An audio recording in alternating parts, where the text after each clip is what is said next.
นี่นะไฟข้างนี้ก็ได้โดยจะเป็นยืนมุ่งกันไก่เนี่ย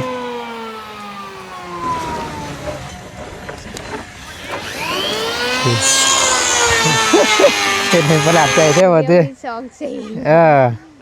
ยกไปได้สันเนาะเขาก็ตัดไปน้ำมันแล้วตกเตือแต่ละลังก็ยังแม่นเห็นแต่สีเดียวติสีเฮือนโตก็ลวดสีเดียวเลยเฮือนไม่ตู้ก็สีเดียวเลยเฮือนน้องพันก็สีเดียวมาเบิ่งเฮือนดังนี้บัด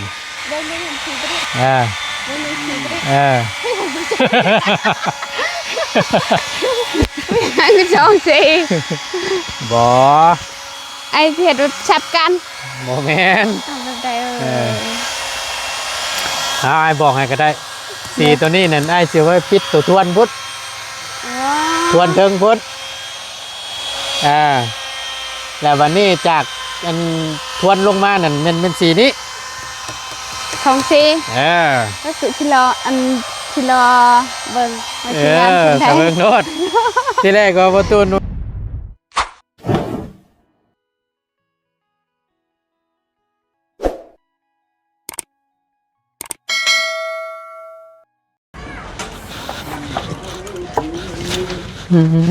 เสียงร้องเพลงอ้อยๆมากวันนี้เนาะก็จะว่าร่มดีแท้ฮะอยากน้ำแล้วพวกข้าวกันเลยอยากน้ำเลยเด้น้ำมาซื้อมาไว้ให้ได้เบิดแล้วเบิดอะไรเบิดละเบิดแล้วบ่เบิดแล้วเดี๋ยวห่านหัวหน้าว่าอดเอาว่าบื้นยังกินว่ะอดได้กันเด้อเดี๋ยวไปเบิ่งอยู่ห้านน้ำหันไว้ให้มีอยู่บ่เนาะอยู่หันเนาะ2ห้านนะตัวนี้เป็นไม่เป็นร่มตัวนั้นบ่อยตัวทั้งหน้าเนาะสวัสดีได้ประตูโอ้ยสบายดีง่ายสบายดีเอาพี่น้องกราบทักทายสบายดีและสวัสดีกันเด้อพี่น้องเด้อพบเจอกันมื้อนี้ก็เป็นอีกมื้อนึงที่ว่าใดพี่น้องก็บ่ต้นช่างแผ่นแจ้งอยู่บ่ล่ะนะหมูแจ้งมาพี่ก็ได้เด้อยันนอนจะต้อนแซงมามุมนี้ก็ได้มายืนพี่พอดีทั้งบ่ต้นได้สั่งแผ่นอลูว่าแผ่นอลูซิ่งชื่อว่าแผ่นอลูซิ่งในบ้านนี้ไม่พาโซล่าพี่น้องตั้งแต่11 โมงเบิ้งเฮ็ดบ่ตูนนะเบิ้งตอนนี้บ้านนี้3 โมงครึ่งยังบ่เห็นมาอยู่เบิ้งจักความสิเว้าพี่น้องเลยกระโพดโพลนนะลิโอ้ยเมื่อยนำเลยพี่น้องพอดีตั้งประตูนได้สั่งกับมากะเกี่ยมมาให้ตั้งอ้ายเล่านี่แหละพอดีว่าตั้งประตูนก็ว่าสิเดินทางเมื่อนี่แหละเมื่อก็จักยอดจังมุ่งแล้วบาทนี่ยันคำอยู่แม่นว่าสิเมื่อนี่แหละไอ้ก็เลยว่ากะเกี่ยมเครื่องมาไว้ให้ทั้งอ้ายเครื่องมาไว้จังบ่มาฮะพูดยังบ่มาส่งเครื่องอยู่เนาะแม่นนั่นแหละเขาก็ยังว่าอยู่โอ้ยก็จังว่านะคือจะว่าล้นแท้ๆพอดีตั้งบ่ต้นสิเมื่อก่อนพี่น้องเอ้ยพอดีมันเบิดเสื้อผ้าใส่แหละเมื่อให้ตั้งเมียซักเสื้อผ้าให้ใหม่ก่อนบ่ได้เห็นเนาะ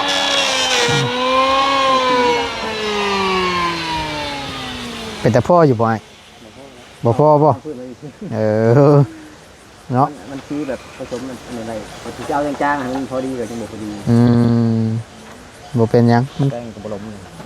ขาดนิดหน่อยก็เดี๋ยวสิชื่อใช่ให้ปอง60,000ปองลงปองน้อยนะเนี่ย60,000กีบ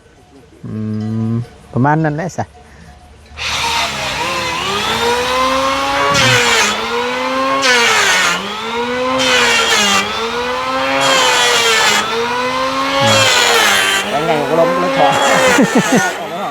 มันบ่ลมมันนั่นบ่มันบ่ลมปองมันบ่มันยามันเกิดมันอยู่ตรงน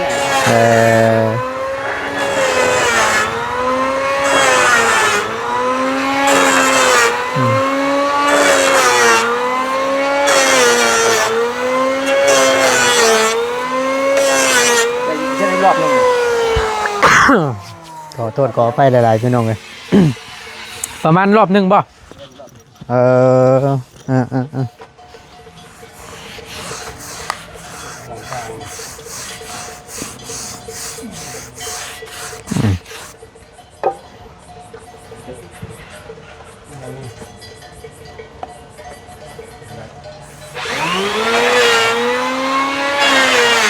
ปกติจะเพิ่งกับท่ากันได้ ฮะ ลบข้างมันบังอยู่ บ่ ประหยัดลง เออ ถ่าย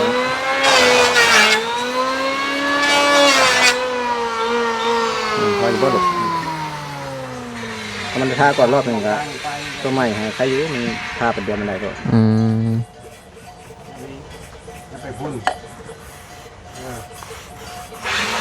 มีจำกัด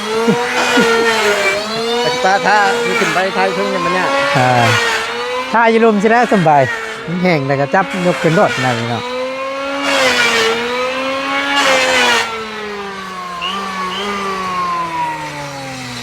มันสั่นใจอยู่ยังไม่ได้รอดครับซื้อนิดนึง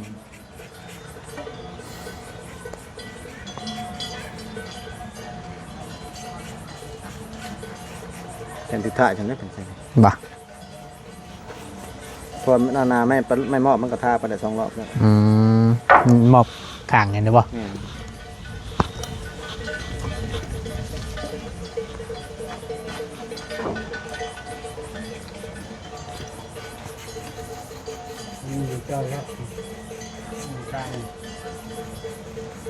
ได้รอบหนึ่งก็ยังดีได้เนาะ ถ้ารอบ2มันบังไม่ไปแต่รอบ2มันสิง่ายขึ้นเดี๋ยวได้ครึ่งเดียวใช่ไหม เนาะ โอ้พันเวียดนี่พันไม้มาจะหน่อยสิ เอาโทรถามไล่ตั้งแต่บ่ายโมงพุ่นแหละวันนี้จะจังหน่อยเขามีบนส่ง กำลังเงินสิเข้าไปส่งว่าซั่นบาทนี้ก็บาทหนึงพี่น้องเลย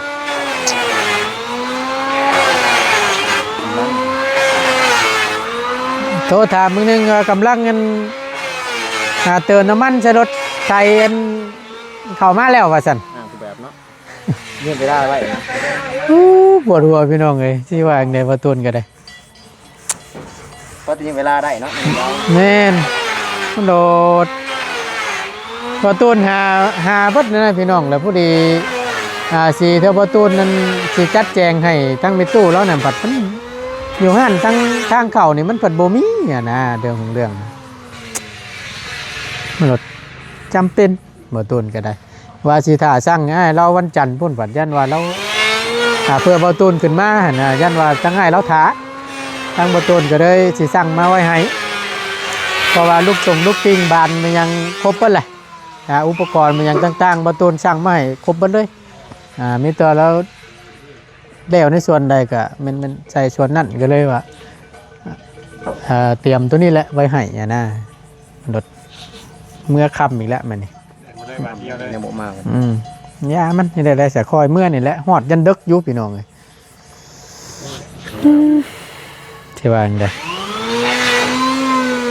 เว้นยังมันหนาวเรื่องนะเมื่อมันเย็นเลยพี่น้องหนาวลมพัดย่ำมันขึ้นนะเย็นจ้อยเลย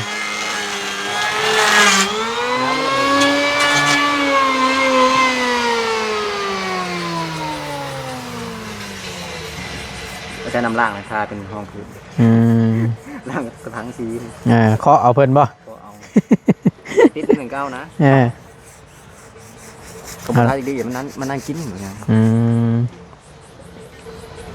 ดอกเบิ้งกันบ่พอกันนะไปซื้อป๋องน้อยตื้มอีกพ่อแหละพอยังอีกรอบนึงเดี๋ยวซื้อป๋องน้อยตื้มอีกป๋องนึงพอดีเลยล่ะเบิ้งนี่โอ้ขอออกตรงนี้นี่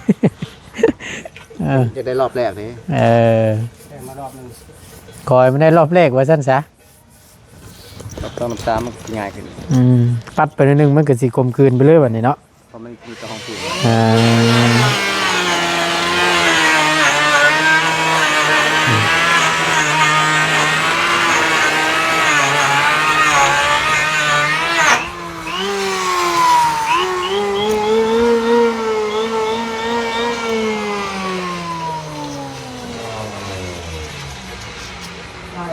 ไปกินต่างเด้อพี่น้องเด้อ ไปกินยังไง ไปกินรอบช่อง ฮะ เจ้าขึ้นไปกินข้าวจะได้ห่างพาไปกินข้าวที่วัด เออ สิพาไปกินข้าวอยู่วัดว่าจันโอ้ยเนาะแหมรู้สึกว่าคล่องลายได้เลยเนาะกบไม้กบตอกแค่นี้นี่รู้สึกว่าคล่องลายแล้ววันนี้ว่าป้ายเพิ่นว่าเดี๋ยวนี้น่ะครั้งนี้เลยพี่น้องไอ้ตังแบบฝึกงานมาในตัวด้วยนะย่อแล้วก็ได้ ป้ามีกว่านี้ โอ้เนาะ2 ลังเนาะ3 ลังนี่แหละโยบ่ตีแล้วแล้วเหรอหาประสบการณ์นำมันน่ะก็สิว่านี่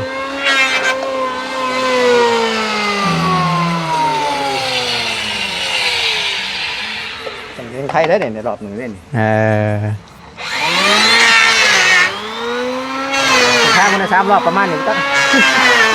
3 รอบมันน้องแล้วมันบอก ประมาณนี้มาอันนี้คือน้ำยามันล่างจริงๆท่าแท้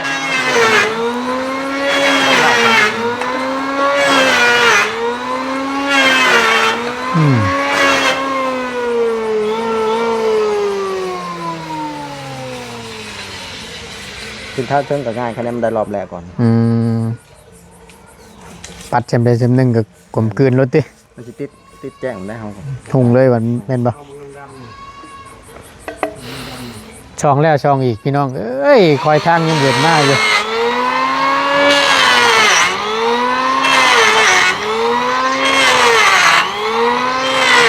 เดี๋ยวถ่าเพิ่นก่อนจังหน่อยนึงพี่น้องเนาะแป๊บนึงได้แม่นบ่พี่น้อง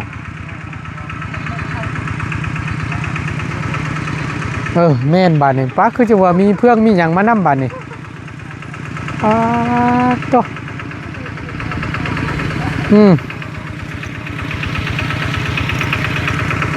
พอดีตั้งให้สร้างแล้วว่า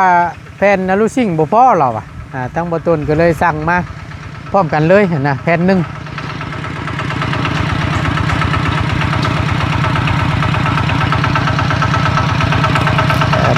มาใช้มีตู้ตัวเอ้ยเฮ็ดยังลงมาพี่ดูมาพี่ได้เด้อ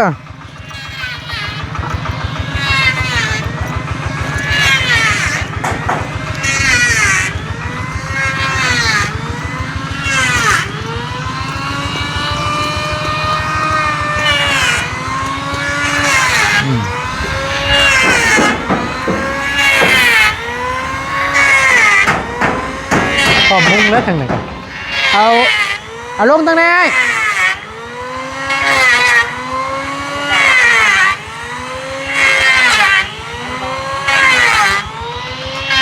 มุมไหน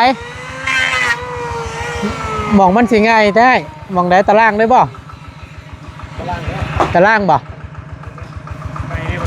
ฮะแต่แนวได้น่ะ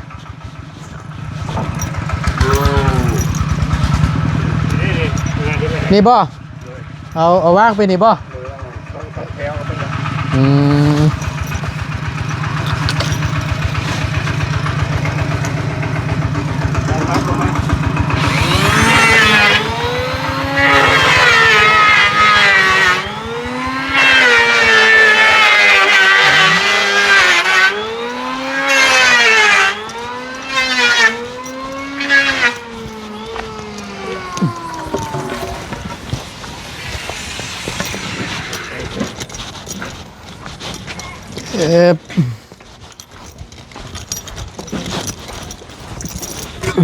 ได้บ่สูงบ่กระซีลงในคางนี่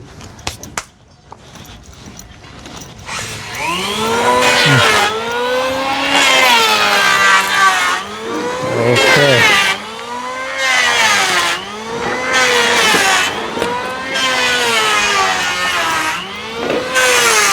คอยมาบ่ติคอยมาโอ้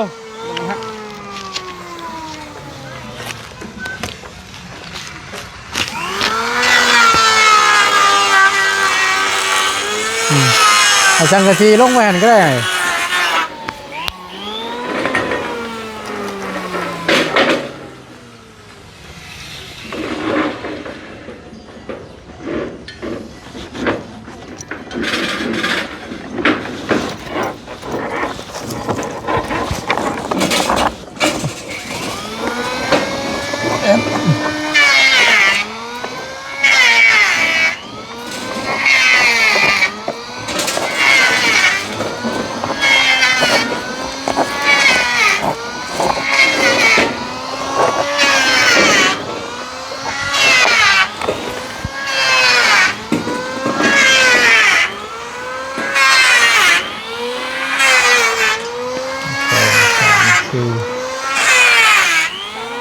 ฮะ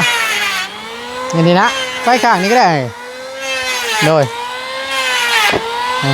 จะเป็นเงินมุ่งกันไก่เนี่ยเอามีแต่ว่าให้เพิ่นเอาลงได้บาทนี่พี่น้องเลย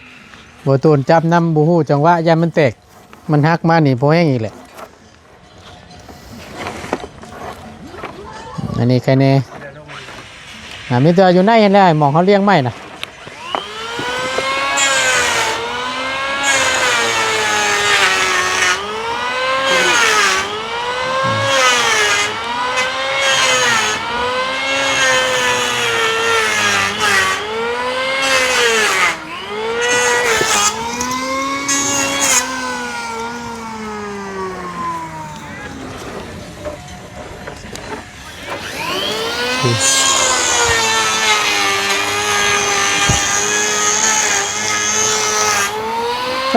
พุ่นเนาะโอ้ยนึกว่าอยู่ใส่สะดอกโอ้ยมาพี่ซีคือกันฮะซีคือกันบ่ได้เอาแบบบ่คือได้เอาคนละแบบได้เอาคนละแบบได้น้ำบุญพี่มั้งนะพี่วันนี้แฟนกันหาเจาะดงไม้บ้างไม้แบบไหนงามบ้างงามเนาะพอมีกำลังใจเฮ็ดให้นี่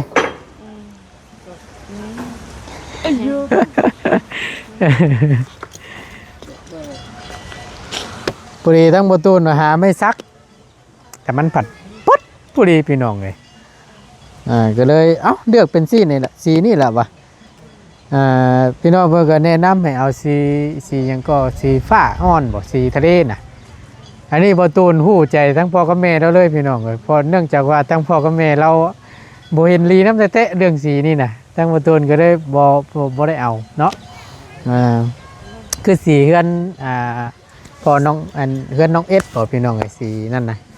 ทั้งพ่อเรากับแม่เราก็บอกคอยแฮปปี้ปันใดทั้งประตูก็ได้เลือกเป็นสีนี้มันเป็นเอิ้นสีอย่างบุญ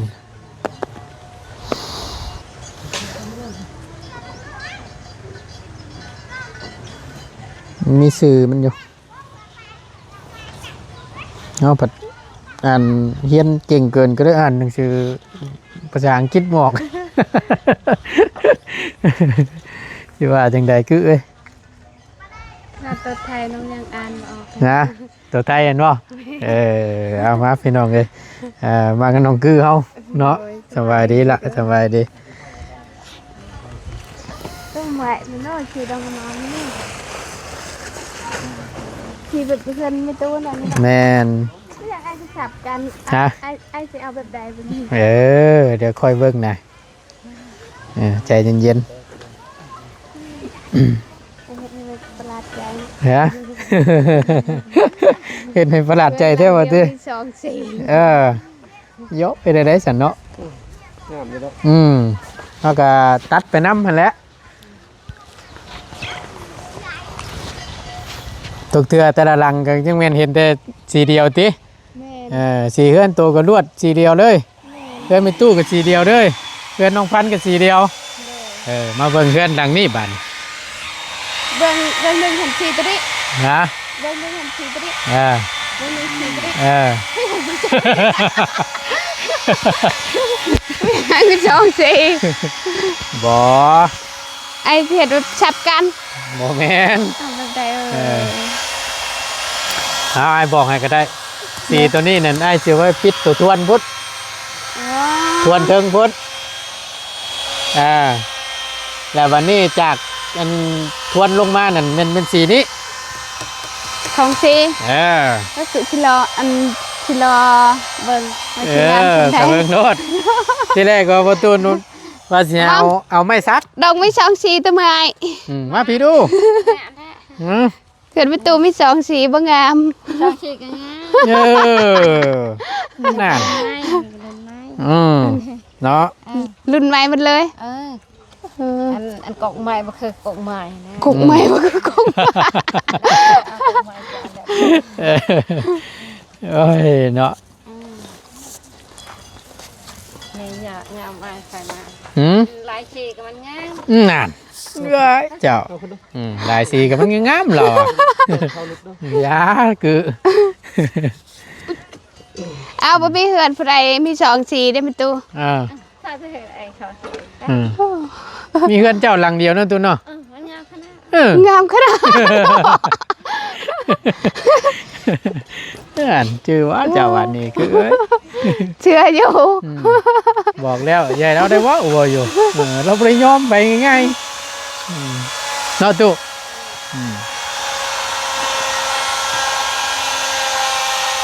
จับบ่ถือจังว่าย่ามันฮักนะจังบ่ตนก็เด้อบ่กล้าโจมซอยเพิ่นนี่เพิ่นย่อ2คนก็ได้แม่นต้องให้เพิ่นเฮ็ดเองแต่มันฮักมันแตกมาแล้วให้เพิ่นรับผิดชอบมันเฮาบ่กล้าตัวนี้เนี่ยอื่นเฮากล้าจับกล้าบายซอยอยู่คือแบบทรงเฮือนน้องเนาะหักเป็นตับแม่นนั่นแหละจังว่านะเพราะว่ามันแตกไว้แน่ก่อมันนี่นะเพิ่นบ่ทนก็เด้อบ่อยากนะให้เพิ่นจัดการโดยผู้เพิ่นเคยเอาขึ้นเอาลงสิฮู้วิธีมันดอก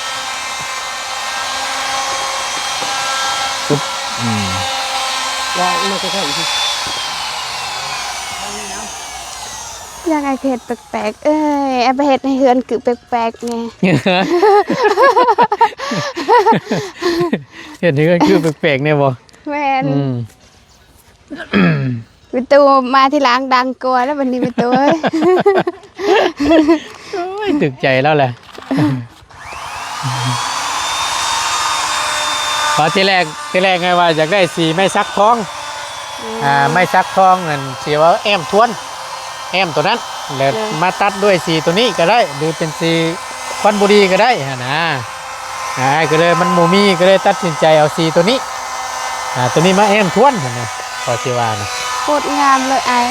พิธาเบิ่งกันพิธาเบิ่งมันก็จะเห็ดแล้วหากมื้อนี้ยังยันบ่ทันแลนั่นดอกจะเป็นมื้ออื่นวันอาทิตย์พี่น้อง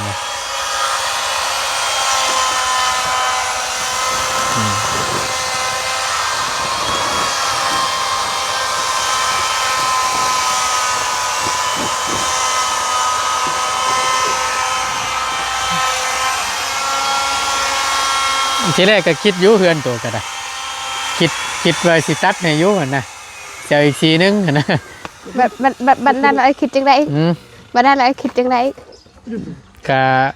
สิจังได๋แล้วก็เลยเอาสีเดียวเลยไอ้มีจองใจเนาะเฮ้ยเจ้าจองใจใจเดียวนี่แล้ว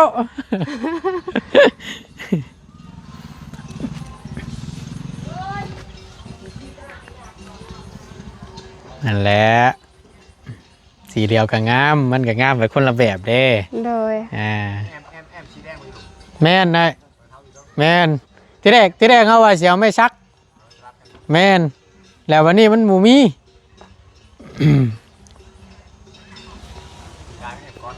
ฮะ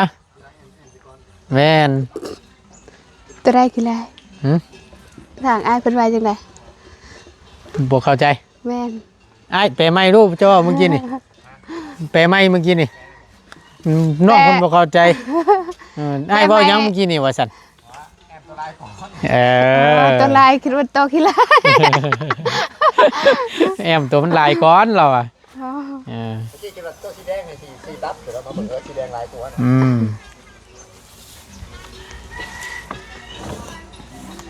เนาะ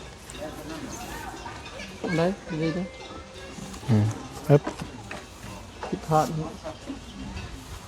สาดไปแล้วถอดเจ๊เรื่อง ผิดพลาดไปแล้วเรื่องจะมาใกล้ๆไอ้ที่นี่ คือว่าแล้วมันหักไว้พี่น้องมันพลอยนะนี่แหละใจเหตุเตียบตูนบอกล้าจับน้ำเปิ้น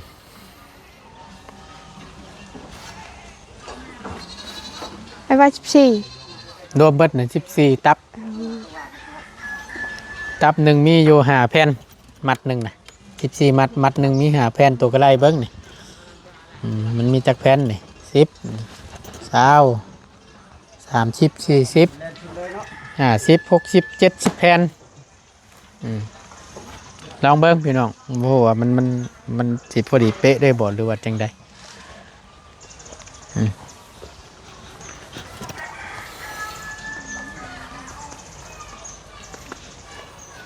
ทีแรกว่าสิเอาอันสีควันบุรีให้มันเต็มแล้วเอาสีตัวนี้แอมทวนตัวเทิงรถมันมี2 หลังแต่ก็มันนี่ก็เลยเปลี่ยนซะว่ะนะ เดี๋ยวกูจะทาเบิ่งก่อนอ่ะ ตามรถมันก็ไปอีกแบบนึง มันก็งามแบบนึงเนาะเกิดมีตู้แหละงามพิเศษที่สุดมีตู้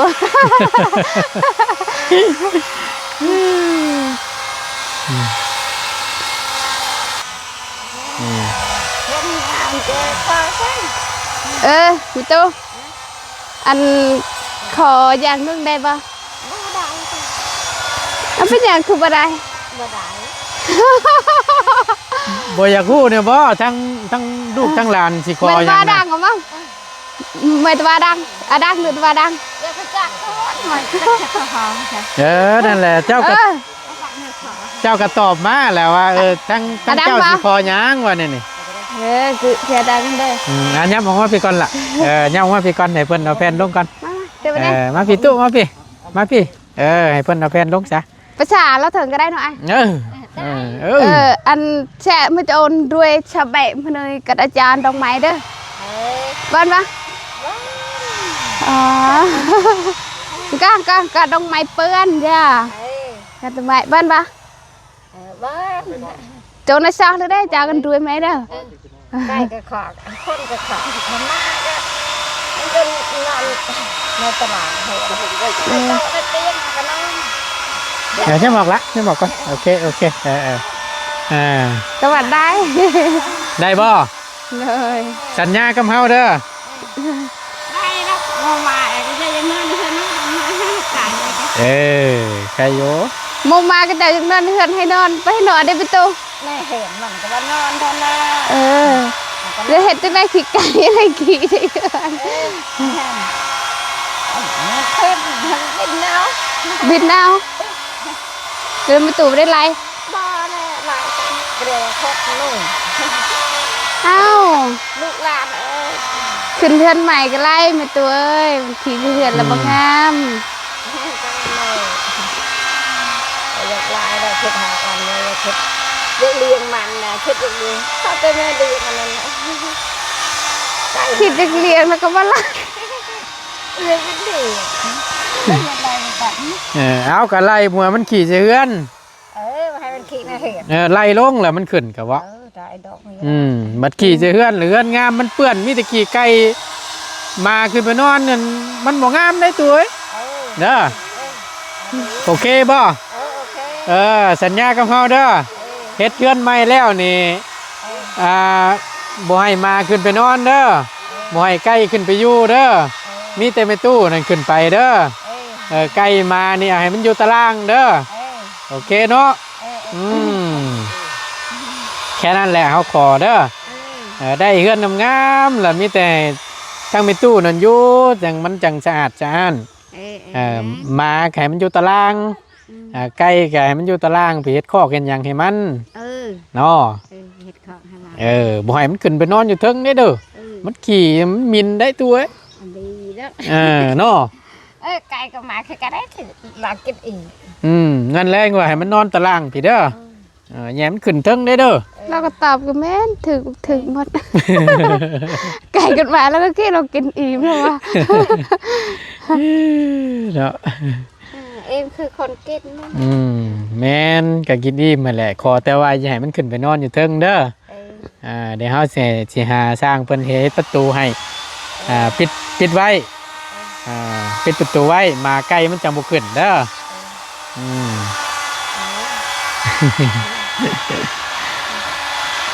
พอดีทั้งน้องเพิ่นคุยภาษาทั้งบ้านเพิ่นก็เลยนี่แหละบอกเกี่ยวกับที่ว่าบ่ให้มาบ่ให้ใกล้ขึ้นไปนะพี่น้องเนาะเพราะว่าส่วนหลายก็ทางแม่ตู้เราปัดอยู่เฮือนกระตูบน้อยแล้วนั่นแหละแล้วม้าเนาะขึ้นไปนอนไปยังน้ำนะก็สิว่านะก็เลยว่าย่ามันเปื้อนอยากให้นอนแบบ เคยร้อยใช่ไหม สะอาดแน่นะแต่มีแต่แนวดีๆดอกพี่น้องแนะนำให้ก็ได้เนาะเอาได้สิเมื่อป้าได้มื้อนี้เด้อเมื่อป้าได้บืนเนี่ยบ่ได้พ่อหน้าเอาได้ เมื่อบ้านพุ่นสิเมื่อป้าแล้วมีแต่อยู่กับช้างนี่แล้วฝากดูแลช้างนี่เด้อไอ้งามงอนโดยเฉพาะไอ้งามงอนเด้อพิเศษหน่อยนึง ตากเอ้ยเพิ่นบ่เก็บบ่ บ่แห้งแน่นอนเมียเราสิให้เนาะตายโลดก็คักบาดนี่ เราสิโทรให้เมื่ออีกแล้ว บ่หยอกกันชื่อดอกตัวบ่นัวหูม่วนซื่อเด้ออย่าไปตื่นซ่าเฮาได้ผู้ลูกเมียเราผู้เบิ่งก็ได้เนาะ เว้าให้ม่วนซื่อดอกพี่น้องก็ได้หัว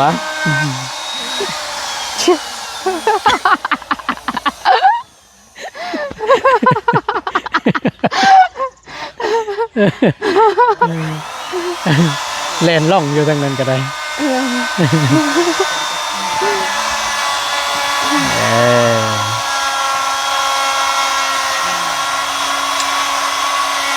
เอาหมอจอจันก็มาแหละบาดนี้พี่น้องคิดว่าโบเกินวันจันทร์หรือวันอังคารพี่น้องตามที่ทางง่ายเบิ่ง อันเห็ดแล้วเพื่อนนี่วันจันทร์มันคันนะแล้ว คิดว่าได้บ่เกินนั้นพอบืนนี่เราสิได้ดีบุรีเราสิได้ไม่ฝ่ายเชล่านี่ขึ้นไฟฟ้าเชล่านี่ขึ้นแอมเมื่อวันอาทิตย์วันจันทร์ แล้วแต่ผ่าได้บริเวณแล้วบันไดได้ คิดว่าจะแล้ววันเลย บ่แล้วเนาะคิดว่าจะแล้ววันเลยได้ ยังกันแล้วเนาะบันไดตบท้ายนะเฮ็ดกอบันดอกบันไดเฮ็ดเรียบร้อยคนแหละตอนนั้นแหละ เห็ดขึ้นได้แล้วแล้วก็ขึ้นนอนวันนี้มันตัวหามื้อหาวันขึ้นนอนบัดนี้หน้าหนาวสิมาฮอดเลยนอนให้อุ่นๆเด้อเฮ็ดหยังน่ะเกี่ยวข้าวหมากบ่เนาะที่แหละผู้เฒ่าเพิ่นพี่น้องเอ้ยนี่คือเกี่ยวอยู่นี่นี่ คือเกี่ยวกูไม่ได้อมเมียนเป็นประตูดอนคือเกี่ยวเป็นเรื่องแกล้งทีมพอได้แซ่บบันนึงก็พอเนาะอันนี้เนี่ยอมไว้ดูดกินน้ำมันดีเนาะซูเนาะคักแน่ดีอันนี้เอาไก่สิแล้วแหละพี่น้องเดืออยู่2ตับ2มัดหนึ่ง5แผ่น2มัดกับ10แผ่นปึ๊บเดือนหักแต่ดอกเป็นเชี่ยวสั้นอยู่หรอก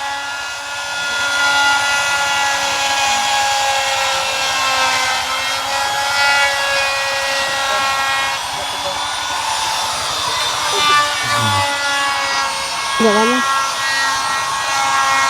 นี่สีจำเลยพี่น้องนี่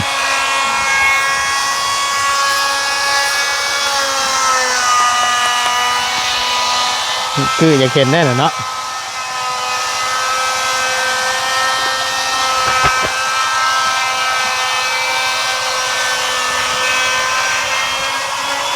ก็จะอ่านไว้จังใดเนี่ย ฮะ ก็จะอ่านไว้จังใดเนี่ย อันนี้ แม่น ไม้ฟ้าโอยังนี่ คือโอ้โหนั่นกูจะ สิอ่านว่าจังได๋พี่น้องนี่อ่านยังไง เขาก็เป็นนะ บ่เป็นคือกันบ่เจ้ากะว่าจังได๋ได้บัดนี้เนาะอยากอ่านอยู่หักแย่มันผิดนั่นน่ะพี่น้องไอ้ผิดใน FC เพิ่นอ่านบอกซะเป็นภาษาไทยพี่น้อง คอมเมนต์มาบอกเด้อพี่น้องเด้อสิยังไงนี่เฮาอ่านได้แต่ไม้ฟ้าโอ โบราณ โอรานบ่อันนี้ตัวยังอันนี้น่ะ รอจุฬา ลอจุฬาสะอ่านก็การนี่เนาะไม้ฟ้าโอราน โบราณ นี่สุดยอดได้แล้วนี่ โอ้ เก่งไหนได้การ อยากเว่าอยู่ยันพิษนะก็เชียวเดี๋ยวพี่น้องเป็นชัวควัน จิว่าโอ้ยมาตู้นเลยว่าจะอ่านหนังสือไทยบอกก็ยังอยากอ่านว่าได้เนาะ เอาคือเกินอ่านผักควาย ฟักตรงตุ้งกันบ่ แม่น อ้าวแฟนสุดครับสุดท้ายเสกตรงฟันบาดนี้คือน้อง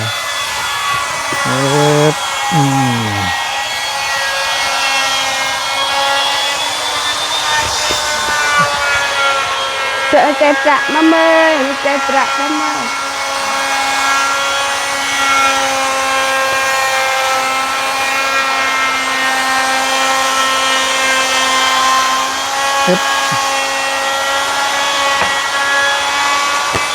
โอเค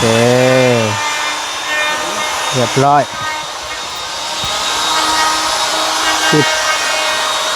9 30 40 50 60 70 แผ่น2 4 6 8 10 12 14โอเค14ได้บ้างฮะอันนี้เตรียมตัวใบบินนั่นน้อยเนาะจังกะสีเนาะโอเคเอาล่ะอาหารเนี่ยจังหวะพอดีเท่าไรเนี่ย270แม่นบ่แม่นเนาะโอเค1แผ่นพี่น้องยาว4เมตรแผ่นลูกซิ่งแผ่นหนึ่งแล้วก็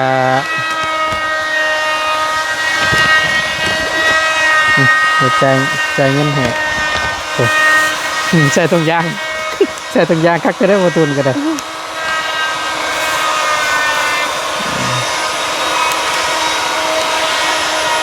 200,000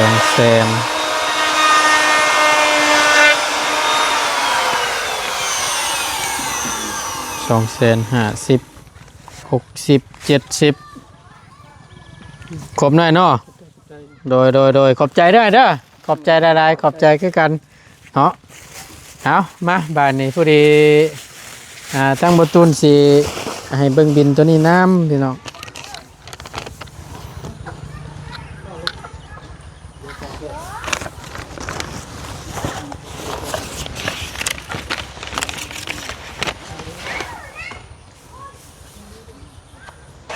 โอเคมาพอดีบินตัวนี้เป็นบินช่างไม้พาเชล่าตัวนี้จะเป็นบินแผ่นอลูซิ่ง1แผ่นนี้มาในหลังนี้พี่น้องช่วยทักบ่งามบ่มาเบิ่งมึงดูนี่มาเบิ่งใกล้ๆนี่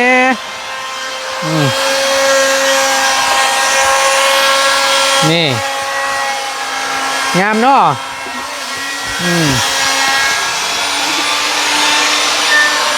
คือกันบ่กับเพื่อนคือ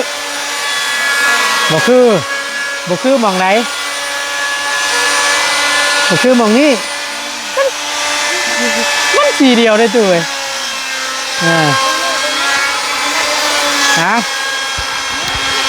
งาม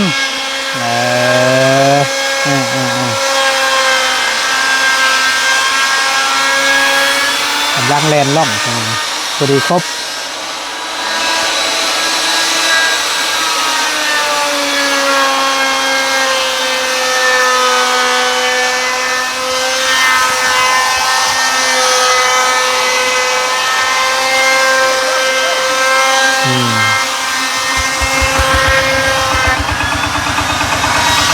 เอามามีแต่ว่าอันแท็กซี่พี่น้องเลยเนาะแจ้งบ่ละแจ้งเนาะโอเคมาตู้มานั่ง เอาหมองเงียบๆก็ได้เฮ้ยมา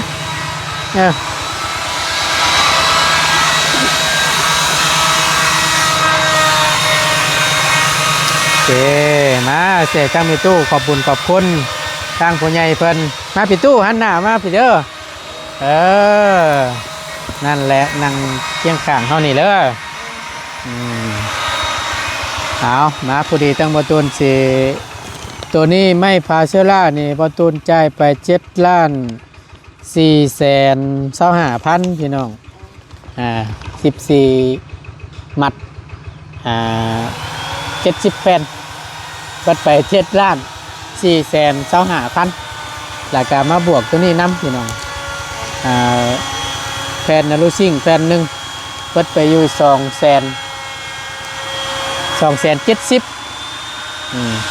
ยาว4 เมตรที่ให้เราให้บอตูนสั่งมาเลยบอกสั่งเอาตั้งเบิดตั้งมวลนี่กะแม่นทางพ่อกับแม่เราคือเก่าเด้อตูเด้อที่จะซื้อแฟนฝาเชล่ามาให้เจ้าหาเฮือนในครั้งนี้เด้อครับ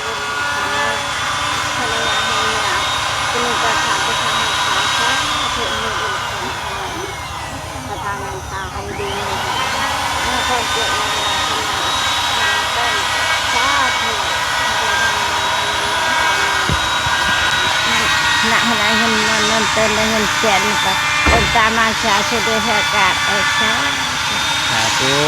เงินบุษาเราพอแกให้เป็นนายไม้ทองชาโถไอ้เอาให้จุกมันก่อนยืนนะตัวน้อโดยคอยเบิ่งคอยแย่งเนาะโดยเอาก็โอเคพี่น้องไอ้ทั้งประตูนก็ได้ลำเลียงเครื่องของมาไว้ให้ถือว่าครบละว่าสั้นซะไม่พาเชอร่าลูกติงพี่น้องเลยพวกบล็อกพวกปูนพวกต่างๆนะประตูนจัดแจงมาไว้ครบหมดละเนาะมีแต่ว่าให้ทั้งง่ายเราเฮ็ดแบบนี้มีแต่ว่าขาดเดือจุดใดบ่พอยังเดี๋ยวจังค่อยให้อ้ายเพิ่นสั่งแล้วประตูนสิจัดแจงให้อีกเนาะเอาก็ถือว่าไล่มาครบเป็นที่เรียบร้อยไม่พาเสื้อล่าเฮือนไม่ตู้อายุ6 ปีเฮาเนาะเอาก่อนเดินทั้งประตูนก็ต้องขอบบุญขอบคุณขอบใจทั้งพ่ออมพรกับมิตรหลายๆเด้อเนาะที่สดซอยโดยตลอดมาบ่ปะบ่ถิ่มทั้งไม่ตู้เนาะอายุ6 ปีก็เฮ็ดบุญในครั้งนี้ก็ขอให้ทั้งพ่อกับแม่จงได้บุญหลายๆเด้อขออายุมั่นขวัญยืนความเจ็บอย่าสุไลความไข่อย่าสุมีปราศจากโรคภัยไข้เจ็บทั้งปวงทั้งหลายเด้อบ่ว่าเสียธุรกิจการงานใดๆค้าขายงานมือยังก็ขอให้เจริญรุ่งเรืองเนาะในหน้าที่การงานตลอดปีและตลอดไปเด้อพอเด้อสาธุเด้อเนาะเอามีตัวเขาสิเมื่อป้าได้บัดนี้เด้อพุ่นละไว้เจอกันมื้อหน้ามื้อในเด้อเอาสำหรับที่นี่ว่าต้นก็ขอบบุญขอบคุณเช่นเดียวกันทาง FC ที่คอยเป็นกำลังแห่งใจและซัพพอร์ตตั้งประตูนโดยตลอดมาเนาะบ่ปะบ่ทิมขอบบุญขอบคุณหลายๆอยู่ดีมีแห้งสำหรับคลิปนี้บอตูนลาแล้วพบเจอกันคลิปหน้าเด้อพี่น้องเด้อสบายดีเด้อพี่น้องไปตู้สบายดีพี่น้องเนี่ยสบายดี